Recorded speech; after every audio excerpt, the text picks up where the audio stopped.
ಜಯ ಜಯ ಶ್ರೀ ಸುದರ್ಶನ. ಇದು Shri Devanayaka ಪಂಚಾಶತ್ part 2 step 3.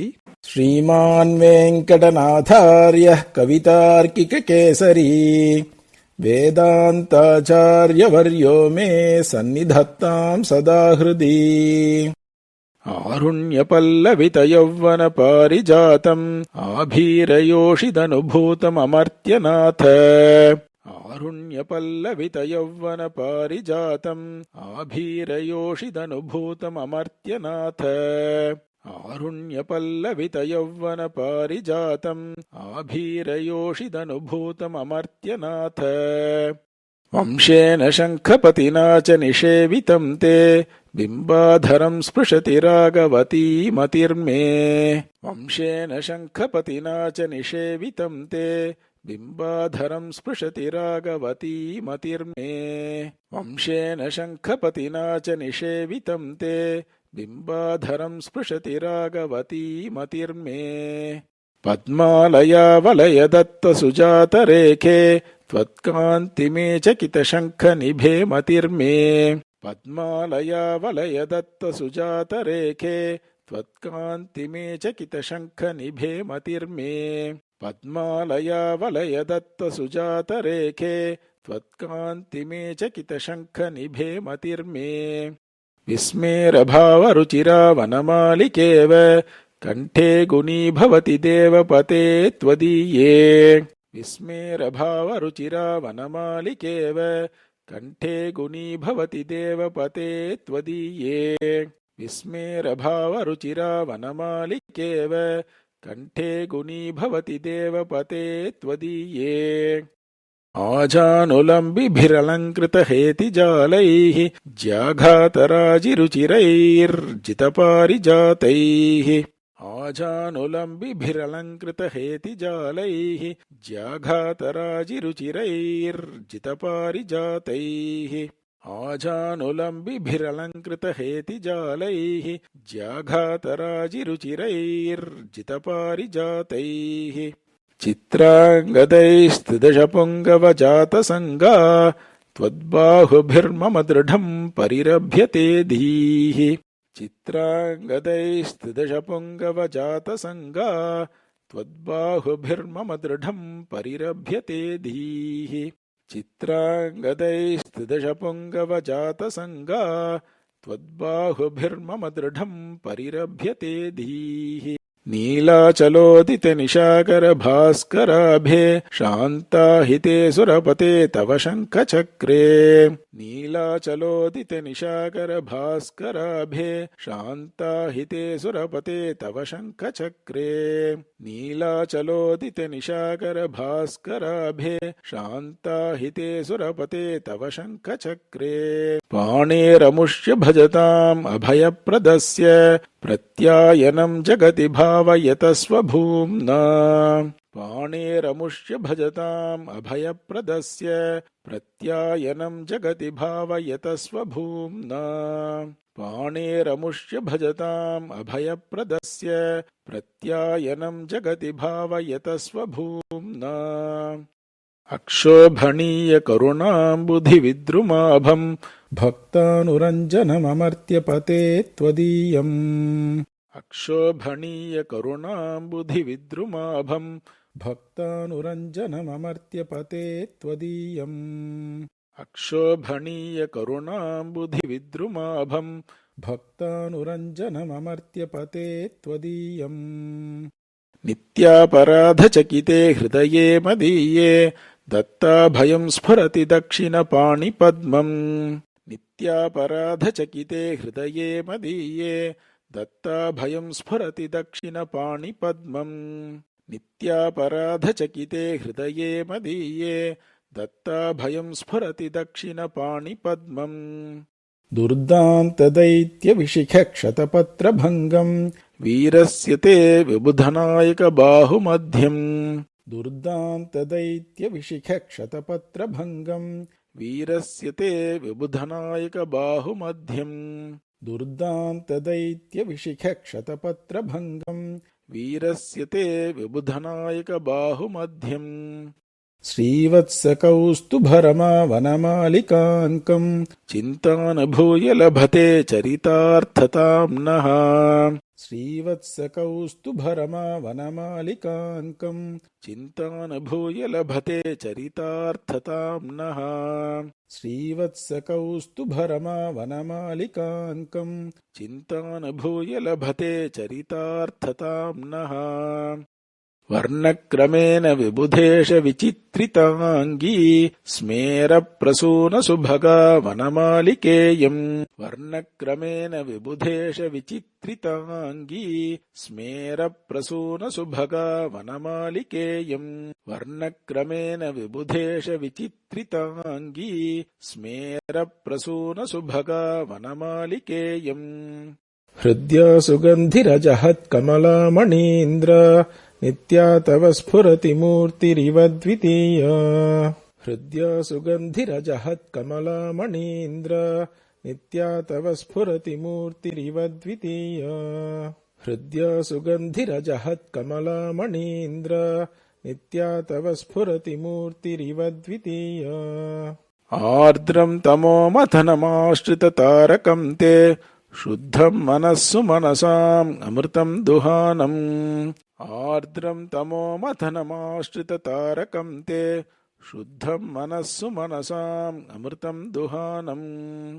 आर्द्रम् तमोमथनमाश्रिततारकम् ते शुद्धम् मनस्सु मनसाम् अमृतम् दुहानम् तत्तादृशम् विबुधनाथ समृद्धकामम् सर्गेष्विदम् भवति चन्द्रमसाम् प्रसूतिः तत्तादृशम् विबुधनाथ समृद्धकामम् सर्गेष्विदम् भवति चन्द्रमसाम् प्रसूतिः तत्तादृशम् विबुधनाथ समृद्धकामम् सर्गेष्विदम् भवति चन्द्रमसाम् प्रसूतिः विश्वम् निगीर्य विबुधेश्वर जातकार्ष्यम् मध्यम् वलित्रय विभाव्य जगद्विभागम् विश्वम् निगीर्य विबुधेश्वर जातकार्ष्यम् मध्यम् वलित्रय विभाव्य जगद्विभागम् विश्वम् निगीर्य विबुधेश्वर जातकार्ष्यम् मध्यम् वलित्रय विभाव्य जगद्विभागम्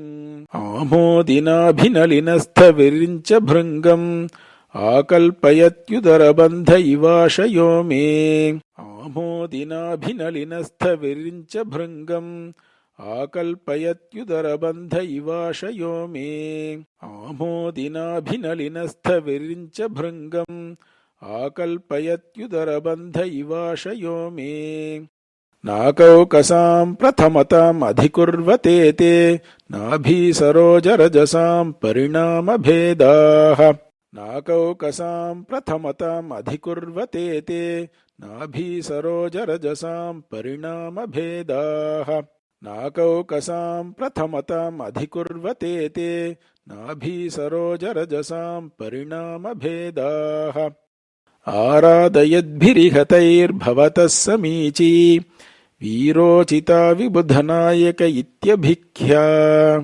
आराधयद्भिरिहतैर्भवतः समीची वीरोचिता विबुधनायक इत्यभिख्या आराधयद्भिरिहतैर्भवतः समीची वीरोचिता विबुधनायक इत्यभिख्या पीताम्बरेण परिवारवती सुजाता दास्ये निवेशयति देवपते दृशौ मे पीताम्बरेण परिवारवती सुजाता दास्ये निवेशयति देवपते दृशौ मे पीताम्बरेण परिवारवती सुजाता दास्ये निवेशयति देवपते दृशौ मे विन्यस्तसव्यकरसङ्गमजायमान रोमाञ्चरम्यकिरणा रशना त्वदीया विन्यस्तसव्यकरसङ्गमजायमानरोमाञ्चरम्यकिरणारशना विन्यस्तसव्यकरसङ्गमजायमानरोमाञ्चरम्यकिरणारशना त्वदीया स्त्रीरत्नकारणमुपात्ततृतीयवर्णम् दैत्येन्द्रवीरशयनम् दयितोपधानम् स्त्रीरत्नकारणमुपात्ततृतीयवर्णम् दैत्येन्द्रवीरशयनम् दयितोपधानम् स्त्रीरत्नकारणमुपात्ततृतीयवर्णम् दैत्येन्द्रवीरशयनम् दयितोपधानम् देवेश यौवनगजेन्द्रकराभिरामम् ऊरीकरोति भवदूरुयुगम् मनो मे देवेश यौवनगजेन्द्रकराभिरामम् ऊरीकरोति भवदूरुयुगम् मनो मे देवेश यौवनगजेन्द्रकराभिरामम् ऊरीकरोति भवदूरुयुगम् मनो मे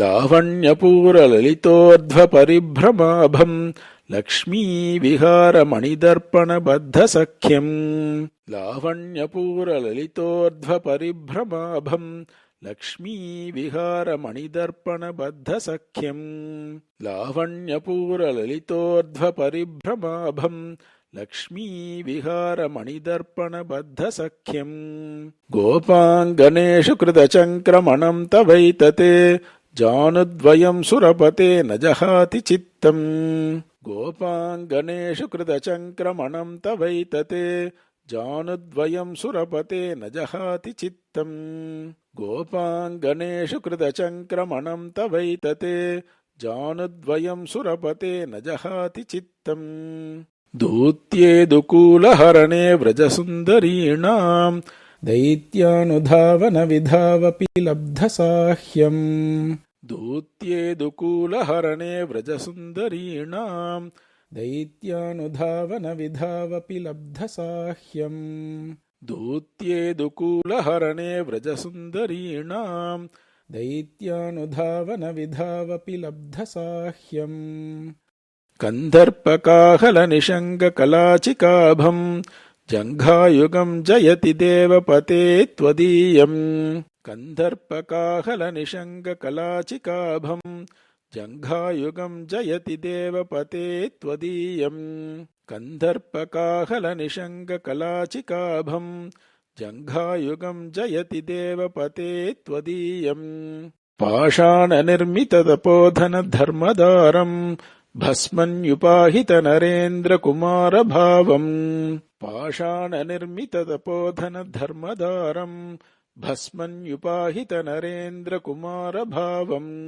पाषाणनिर्मिततपोधनधर्मदारम् भस्मन्युपाहितनरेन्द्रकुमारभावम् संवाहितम् त्रिदशनाथरमामहीभ्याम् सामान्यदैवतमुशन्ति पदम् त्वदीयम् संवाहितम् त्रिदशनाथरमामहीभ्याम् सामान्यदैवतमुशन्ति पदम् त्वदीयम् संवाहितम् त्रिदशनाथरमामहीभ्याम् सामान्यदैवतमुशन्ति पदम् त्वदीयम् आवर्जिताभिरनुषज्य निजांशुजालैः देवेश दिव्यपदपद्मदलायिताभिः आवर्जिताभिरनुषज्य निजांशुजालैः देवेश दिव्यपदपद्मदलायिताभिः आवर्जिताभिरनुषज्य निजांशुजालैः देवेश दिव्यपदपद्मदलायिताभिः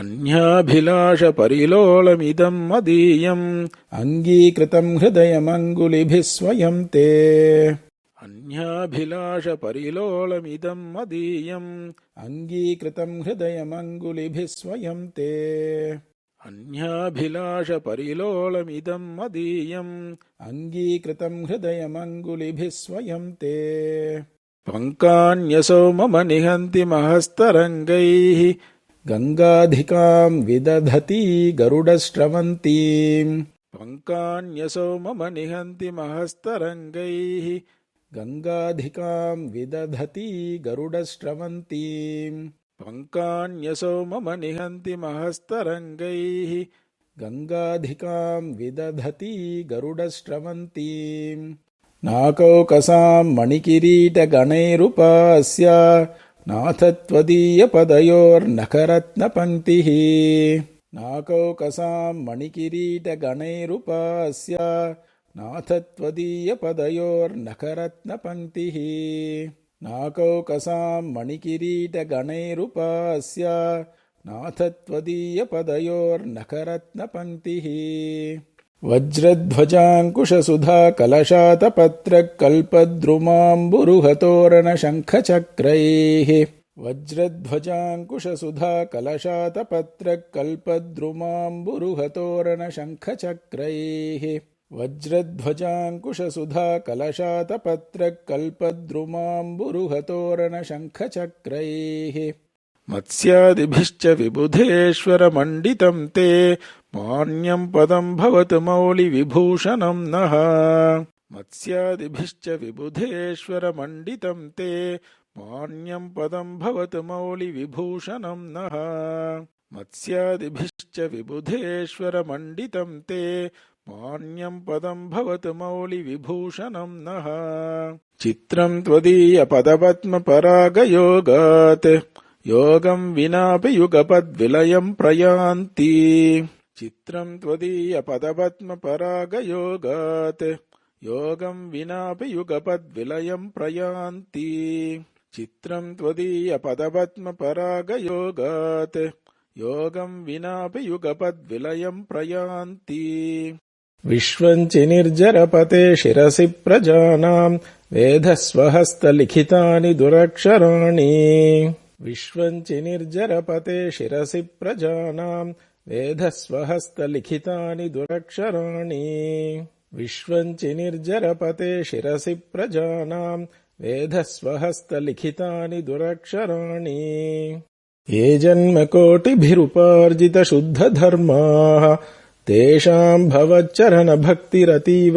भोग्या ये जन्मकोटिभिरुपार्जितशुद्धधर्माः तेषां भवच्चरणभक्तिरतीव भोग्या ये जन्मकोटिभिरुपार्जितशुद्धधर्माः तेषां भवच्चरणभक्तिरतीव भोग्या त्वज्जीवितैस्त्रिदशनायकदुर्लभैस्तैः आत्मानमप्यकथय स्वयमात्मवन्तम् त्वज्जीवितैस्त्रिदशनायकदुर्लभैस्तैः आत्मानमप्यकथय स्वयमात्मवन्तम् त्वज्जीवितैस्त्रिदशनायकदुर्लभैस्तैः आत्मानमप्यकथय स्वयमात्मवन्तम् निष्किञ्चनत्वधनिना विबुधेश येन न्यस्तस्वरक्षणभरस्तव पादपद्मे निष्किञ्चनत्वधनिना विबुधेश येन न्यस्तस्वरक्षणभरस्तव पादपद्मे निष्किञ्चनत्वधनिना विबुधेश येन न्यस्तस्वरक्षणभरस्तव पादपद्मे नानाविधप्रथितयोगविशेषधन्याः नार्हन्ति तस्य शतकोटितमांशकक्ष्याम् नानाविधप्रथितयोगविशेषधन्याः नार्हन्ति तस्य शतकोटितमांशकक्ष्याम् नानाविधप्रथितयोगविशेषधन्याः नार्हन्ति तस्य शतकोटितमांशकक्ष्याम् आत्मापहाररसिकेन मयैव दत्तम् अन्यैरधार्यमधुना विबुधैकनाथ आत्मापहाररसिकेन मयैव दत्तम् अन्यैरधार्यमधुना विबुधैकनाथ आत्मापहाररसिकेन मयैव दत्तम्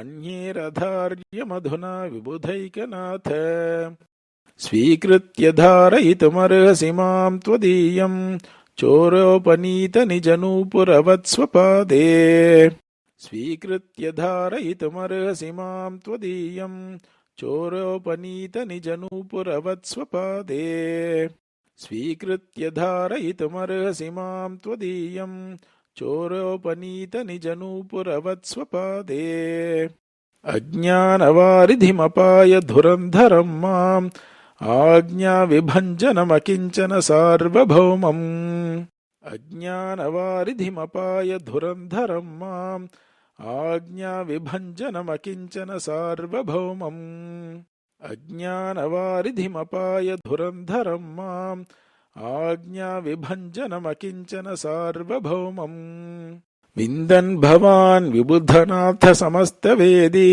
किं नाम पात्रमपरं मनुते कृपायाः विन्दन् भवान् विबुधनाथ समस्तवेदी किं नाम पात्रमपरं मनुते कृपायाः विन्दन् भवान् विबुधनाथ समस्तवेदी किं नाम पात्रमपरं मनुते कृपायाः प्रह्लाद गोकुल गजेन्द्र परीक्षिताद्याः त्रातास्त्वया ननु विपत्तिषु तादृशीषु प्रह्लाद गोकुल गजेन्द्र परीक्षिताद्याः त्रातास्त्वया ननु विपत्तिषु तादृशीषु प्रह्लाद गोकुल गजेन्द्र परीक्षिताद्याः त्रातास्त्वया ननु विपत्तिषु तादृशीषु सर्वं तदेकमपरं मम रक्षणं ते सन्तोल्यतां त्रिदशनायक किङ्करीयः सर्वं तदेकमपरं मम रक्षणं ते सन्तोल्यतां त्रिदशनायक किङ्करीयः सर्वं तदेकमपरं मम रक्षणं ते सन्तोल्यतां त्रिदशनायक किङ्करीयः वात्याशतैर्विषयरागतया विवृत्तैः व्याघूर्णमानमनसं विबुधाधिराज वात्याशतैर्विषयरागतया विवृत्तैः व्याघूर्णमानमनसं विबुधाधिराज वात्याशतैर्विषयरागतया विवृत्तैः व्याघूर्णमानमनसं विबुधाधिराज नित्योपतप्तमपि मां निजकर्मघर्मैः निर्वेशयस्व पदपद्ममधुप्रवाहम् नित्योपतप्तमपि मां निजकर्मघर्मैः निर्वेशयस्व पदपद्ममधुप्रवाहम् नित्योपतप्तमपि मां निजकर्मघर्मैः निर्वेशयस्व पदपद्ममधुप्रवाहम् जय विबुधपते त्वं दर्शिताभीष्टदानः सहसरसिजवासा मेदिनीभ्यां वशाभ्याम् जय विबुधपते त्वं दर्शिताभीष्टदानः सहसरसिजवासा मेदिनीभ्यां वशाभ्याम् जय विबुधपते त्वं दर्शिताभीष्टदानः सहसरसिजवासा मेदिनीभ्यां वशाभ्याम् नलवनमिव मृद्नन् पापराशिं नतानां गरुडसरिदनूपे गन्धहस्तीव दीव्यन् नलवनमिव मृद्नन् पापराशिं नतानां गरुडसरिदनूपे गन्धहस्तीव दीव्यन् नलवनमिव मृद्नन् पापराशिं नतानां गरुडसरिदनूपे गन्धहस्तीव दीव्यन् निरवधिगुणजातं नित्यनिर्दोषमाद्यं नरकमथनदक्षं नाकिनाम् एकनाथम् निरवधिगुणजातं नित्यनिर्दोषमाद्यं नरकमथनदक्षं नाकिनाम् एकनाथम् निरवधिगुणजातं नित्यनिर्दोषमाद्यं नरकमथनदक्षं नाकिनाम् एकनाथम् विनतविषयसत्यं वेङ्कटेशः कविस्त्वां स्तुतिपदमधिगच्छन् शोभते सत्यवादी विनतविषयसत्यं वेङ्कटेशः कविस्त्वां स्तुतिपदमधिगच्छन् शोभते सत्यवादी विनतविषयसत्यं वेङ्कटेशः कविस्त्वां स्तुतिपदमधिगच्छन् शोभते सत्यवादी कवितार्किकसिंहाय